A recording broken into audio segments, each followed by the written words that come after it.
Please like and subscribe for more story and video. The villagers of Oakhaven spent centuries fearing Mount Crag, or more specifically, the giant who lived atop it. They called him Barnaby the Bone-Crusher. According to legend, he was 10 men tall, breathed smoke, and stomped his feet to cause earthquakes whenever he was angry. For generations, the townspeople lived in quiet terror, whispering warnings to their children to never wander too far up the mountain. Then came the great summer drought.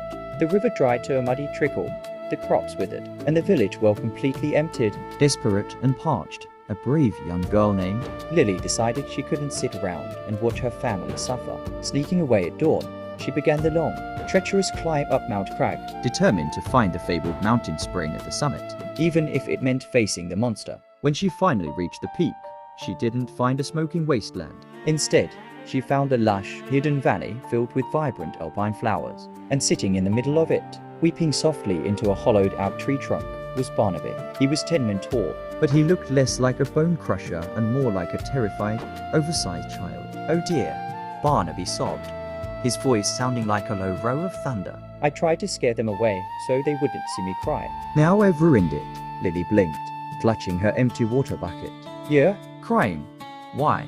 Barnaby looked down, startled by the tiny human. He sniffled, wiping his nose with a patch of moss. "Because I'm so lonely, and every time I try to wave or call out hello, everyone runs away screaming. When I get frustrated and stomp my feet, the whole mountain shakes, and then they hate me even more." Lily looked at the massive giant, then at the overflowing, crystal clear spring right behind him. A smile crept onto her face. "Barnaby," Lily said kindly, "what if I told you that you don't have to be lonely anymore? But I'm going to need a very big favor."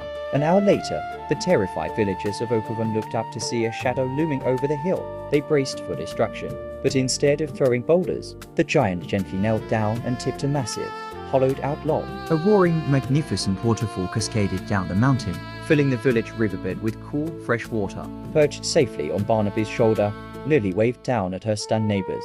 From that day on, Barnaby was no longer the Bone Crusher. He was Oakhaven's official chief irrigation officer, the best hide-and-seek player in the valley, and a giant friend to everyone.